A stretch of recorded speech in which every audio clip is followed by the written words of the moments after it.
جس عورت کو زیادہ پیسے کی ہوس لگ جائے نا، وہ حرام حلال بھول جاتی ہے۔ کہانی سنا رہی ہے گلناز اپنے ماں باپ کی۔ گلناز کی جو ماں تھی نا، ہر وقت سرخی پاؤڈر لگا کے رکھتی تھی، بالکل میڈم بن کے رہتی تھی۔ گلناز کا جو باپ ہے، اس کی سبزی کی دکان تھی۔ بڑی مشکل سے اس مہنگائی کے دور میں گھر کا گزر بسر ہو رہا تھا، لیکن گلناز کی ماں کے خرچے ہی پورے نہ ہوتے تھے۔ کبھی نیا سوٹ چاہیے، کبھی میک اپ کٹ ختم ہے، اور اس بات پہ اس کی ماں اپنے شوہر سے اکثر جھگڑتی رہتی تھی۔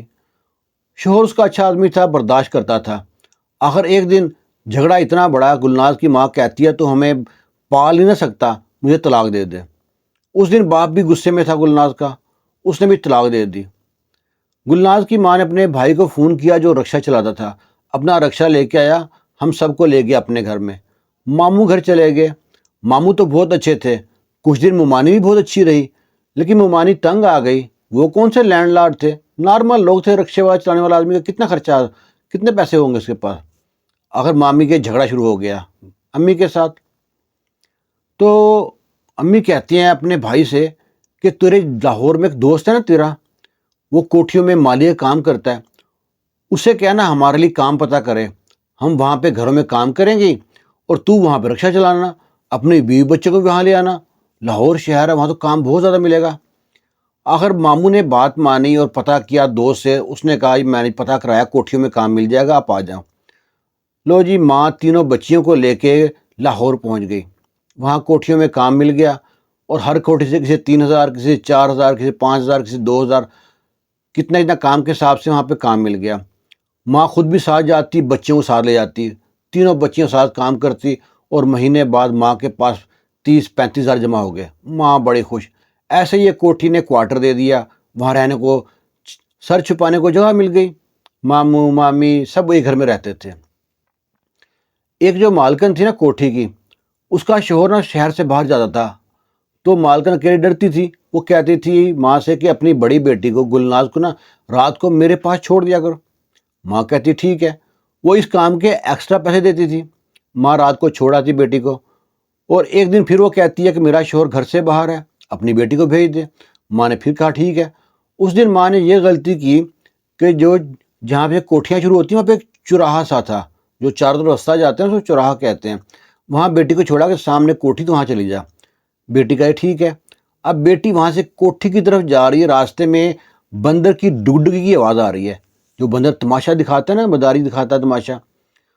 تو بچی تھی، 11-12 سال کی بچی تھی، تو اس آواز کے پیچھے چل پڑی۔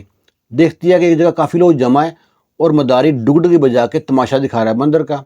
جب پاس پہنچی ہے تو دیکھتی ہے کہ تماشا ختم ہو گیا، سب لوگ چلے گئے، اور جو مداری تھا اس نے بندر بٹھایا کندھے پہ اور چل پڑا۔ اب یہ اس کے پیچھے پیچھے چل پڑی بچی گلناز، سوچتی ہے آگے جا کے کہیں اور چوک آئے گا، کوئی چوراہا آئے گا، وہاں یہ لازمی تماشا دکھائے گا، میں یہ تماشا دیکھ کے جاؤں گی، کاش میں پہلے آ جاتی نا، تماشا دیکھ کے جاتی۔ بندر والا آگے گیا، وہاں بھی تماشا نہ دکھایا۔ چلتے چلتے بندر والے نے مین روڈ کراس کیا اور دوسری طرف چلا گیا، اور یہ اس کے پیچھے جو پہنچی ہے تو دیکھتی وہ روڈ کراس چلا گیا، روڈ کراس کر کے۔ اب یہ واپسی کا راستہ لیا ہے تو پریشان ہو گئی کہ میں نے کوٹھی کون سی میں جانا ہے، سب کوٹھیاں اس کو ایک جیسی لگ رہی ہیں، بڑی پریشان، کبھی آگے جا رہی، کبھی پیچھے جا رہی ہے۔ آخر سائڈ پہ بیٹھ کے رونا شروع کر دیا اس نے۔ وہاں سے کوئی بھلا آدمی مل گیا، شکر ہے قسمت اچھی کہ بھلا آدمی مل گیا۔ وہ دیکھ کے پوچھتا ہے بیٹی کیوں رو رہی ہو، کہاں سے آئی ہو؟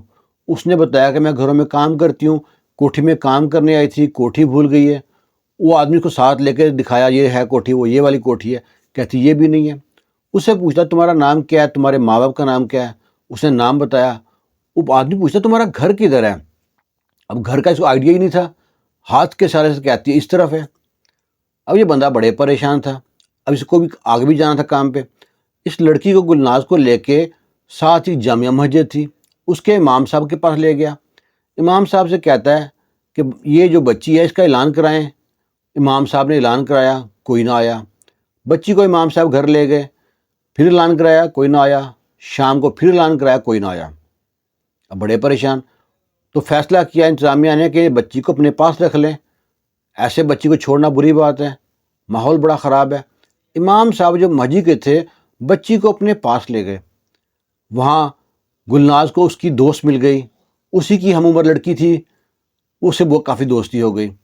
صبح کو امام مسجد نے لوگوں کو بتایا، اعلان کیا، لیکن کوئی نہ آیا۔ اب کافی دن وہیں پہ رہے۔ اس کے بعد امام صاحب جو تھے نا، وہ پٹھان تھے، KPK سے آئے ہوئے تھے۔ ان کے بھائی کا پشاور میں انتقال ہو گیا۔ وہ وہاں بھی ایک مدرسہ چلاتے تھے۔ تو امام صاحب نے سوچا کہ وہ مدرسہ جو ان سے ہے اس کو ضرورت ہے امام کی، تو یہاں سے انہوں نے چھٹی لے کر وہاں چلے گئے کہ اگر میرے پاس بن پایا تو واپس آ جاؤں گا، نہیں بن پایا تو میں وہیں پہ رہوں گا، آپ نئے امام کا بندوبست کر لیں۔ اب جب امام صاحب جانے لگے تو سوچے گلناز کا کیا کرنا ہے، تو سب نے فیصلہ کیا کہ اس کو ساتھ لے جائیں۔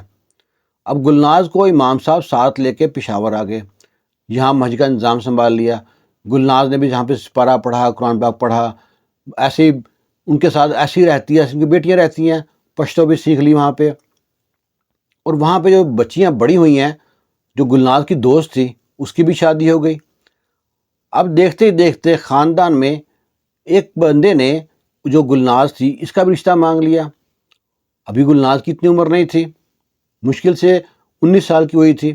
لو جی، گلناز کی بھی شادی کر دی۔ گلناز سوچتی ہے کہ کاش میرے ماں باپ ہوتے۔ وہ اکثر ان کو نا ماں باپ کا نام لے کے نا بڑی پریشان ہوتی کہ اتنا اہم موقع ہے، میرے ماں باپ ہوتے، کتنی خوشی ہوتی ان کو۔ وہ بڑی پریشان رہتی۔ اس کا ایک شوہر تھا نا، اجمل اس کا نام تھا، بڑا پیار کرنے والا بندہ تھا، ہمدرد آدمی تھا۔ ایک بڑے سے مول میں نا وہ ایک ٹیکنیشین تھا، اچھا کام تھا اس کا۔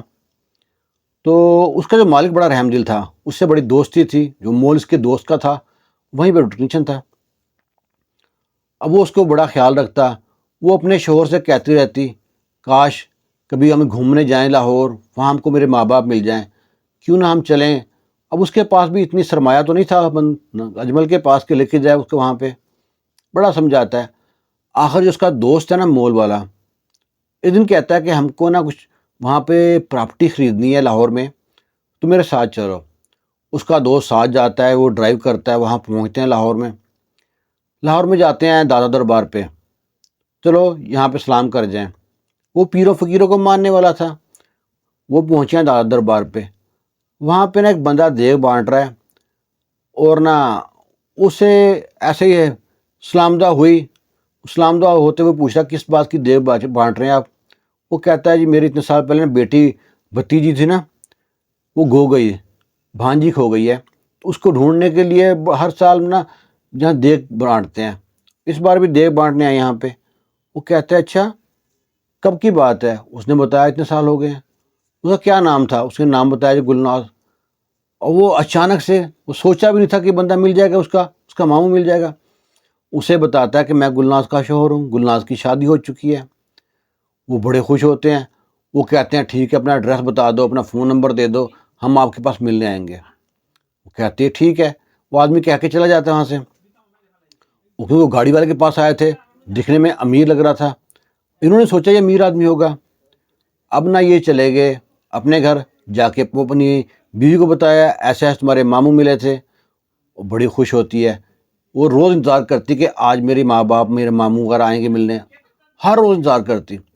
آخر ایک دن اس کا صبر ٹوٹ ہی گیا، اس کے ماموں ممانی ماں بہنیں سب آئے ملنے کے لیے۔ جب گھر میں داخل ہوئے اور اس کے جو اجمل لے کے گھر پہ آیا، ان کا وہیں پہ نا موڈ آف ہو گیا کہ کتنا چھوٹا سا گھر ہے، کتنا خستے سے گھر میں رہتے ہیں۔ جب اس کی ماں گھر میں داخل ہوئی، اتنے مہنگے کپڑے پہنے ہوئے ہیں، بہنوں نے جناب اتنا تیز میک اپ کیا ہوا ہے، بڑے عجیب عجیب بھڑکیلے سے کپڑے پہنے ہوئے ہیں، بال ڈائی کیے ہوئے ہیں، ہاتھوں میں جناب سونے کی چوڑیاں پہنی ہوئی ہیں، گلے میں سونے کے چین اور لاکٹ پہنے ہوئے ہیں۔ جب بہن وہاں دیکھتی ہے اور بہن یہ دیکھتی ہے، نہ یہ ان کے پاس جا پاتی ہے نہ وہ اس کے پاس آ پاتی ہیں۔ یہ سوچتی ہے اتنے امیر ہیں ان سے کہیں ملوں گی، اور وہ سوچتے ہیں اتنی غریب ہے اس سے ملیں گے۔ آخر یہ اس کا شوہر کہتا ہے بھائی آپس میں ملیں گے نہیں آپ؟ بہن جا کے بہنوں گلے ملتی ہے، تو بہنوں کے پاس سے اتنے اتنے پیارے عطر کی پرفیوم کی خوشبو آ رہی ہے۔ بہن بڑی متاثر ہوتی ہے کہ میرے ماں باپ، میری جو ماں ہے اتنی امیر کیسے ہو گئی، اتنے سونے میں لدی ہوئی ہے۔ ماں بھی گلے ملی ہے، بڑے خوش ہیں، یہ ماں کو مل کے خوب روئی ہے، ماں نے اس کو آنسو پوچھے ہیں۔ اب وہاں پہ گھنٹہ ڈیڑھ دو بیٹھی ہے، تو ماں کہتی ہے واپس جانا ہے۔ وہ کہتے واپس جانا ہے کیوں؟ کہتا ہے بس ہم کو واپس جانا بڑا ضروری کام ہے، ایمرجنسی کام ہے۔ وہ بتاتا ہے، پوچھنا چاہتی کیوں نہیں رک سکتے، اتنے سال بعد ملے ہیں مجھ سے آپ، وہ ایک رات تو رکے نا میرے پاس. وہ کہتے ہیں ہم کو بڑا ضروری کام ہے. وہ کہہ کے چلے گئے. اب اجمل نے پھر بعد میں ان کا پتہ کروایا. وہ کہتا ہے جو تمہاری ماں ہے نا، اس کو پیسے کی تو ہوس تھی. اب یہاں لاہور میں رہ کے کوٹھیوں میں جو لا جاتی، وہاں سے آہستہ آہستہ کسی ایسے بندے کے ہتھے چڑھ گئی جو سٹیج پہ لڑکیاں ڈانس کرتی ہیں نا، تو ایسا بندہ ان کو مل گیا. اب یہ تمہاری جو بہنیں ہیں، جو چھوٹے موٹے سٹیج ہوتے ہیں، فنکشن ہوتے ہیں، ان پہ ڈانس وغیرہ کرتی ہیں، لوگ ان پہ پیسے پھینکتے ہیں، ویل ہوتی ہے، اور اس طرح کے تمہاری ماں کام کرتی ہے. مجھے تو جب یہ معلوم پڑا ہے تو میں تمہاری ماں سے، میں تو ملنا گورا نہیں کرتا، لیکن تمہاری ماں ہے، میں تمہیں منع بھی نہیں کرتا. وہ کہتی ہے، بڑی روتی ہے، بڑی شرمندہ ہوتی ہے. اور اب یہاں پہ دیکھیں کہ کمپنی کتنی میٹر رکھتی ہے. جہاں پہ وہ اس کی ماں کو کیسی کمپنی ملی، اس نے اپنی دونوں بیٹیوں کو بگاڑ دیا، غلط کام پہ لگا دیا. اور ادھر اس کو پٹھان مل گیا جو امام مسجد تھا. اس بچی کو، گلناز کو، حافظ قرآن بنا دیا. اچھا شوہر مل گیا. اب وہ اس کا شوہر پریشان رہتا اپنی بیوی کو دیکھ کے. وہ اکثر ماں کو سوچ کے روتی رہتی. وہ کہتی ہے، وہ آدمی کہتا ہے اگر کہتی ہو تو تم کو ملے جاتا ہوں، تمہاری ماں سے ملا لاتا ہوں. گلناز کہتی ہے اب نہیں ملنا. اب جو مجھ کو اتنا انتظار تھا نا اپنی ماں سے ملنے کا، بہنوں سے ملنے کا، ان کے انداز دیکھ کے میں سمجھ گئی یہ کس طرح کام کرتی ہوں گی. وہ کہتا چلو تمہارا باپ جو تھا، وہ کہتے میرا باپ واقعی کوئی اچھا آدمی تھا جو میری ماں سے تنگ آ کے مجبوری میں طلاق دی تھی. وہ کہتا ہے تمہارے باپ کو ڈھونڈے، تم اس سے ملنا چاہو گی. اجمل اپنے بیوی کی خوشی کی خاطر ہر کام کرنے کو تیار تھا. اس کی بیوی کہتی ہے اب کسی سے ملنے کی نا آرزو نہیں رہی. دنیا میں اتنے رنگ دکھا دیے تھوڑی دیر میں ہی کہ میں اپنا رشتوں سے کنارہ کرنا چاہتی ہوں. تو جب آپ انسان جو چاہتا نا اپنی محفل، ماں باپ تو چوز نہیں کر سکتا، اللہ کی طرف سے ملتے ہیں. اپنی محفل جو سی ہے، اٹھنا بیٹھنا کن لوگوں میں رکھنا ہے، یہ خود چوز کرتا ہے. اپنے دوست احباب. یہ اس عورت کی جو خواہش تھی، وہ اس ٹائم سے چاہتی تھی کہ مجھے کوئی ایسا موقع ملے اور میں آزادی چاہتی ہوں. ایسی عورتیں بعد میں آزادی مارچ میں جا کے کہتی ہیں میرا جسم میری مرضی. وہاں پہ کوئی ڈھنگ کی عورت نہیں جاتی نا، کوئی خاندانی عورت نہیں جاتی، اس طرح کی عورتیں جاتی ہیں. اس کہانی کے بارے میں آپ کی رائے کے منتظر رہیں گے. خوش رہیں، شاد رہیں، آباد رہیں. اللہ حافظ.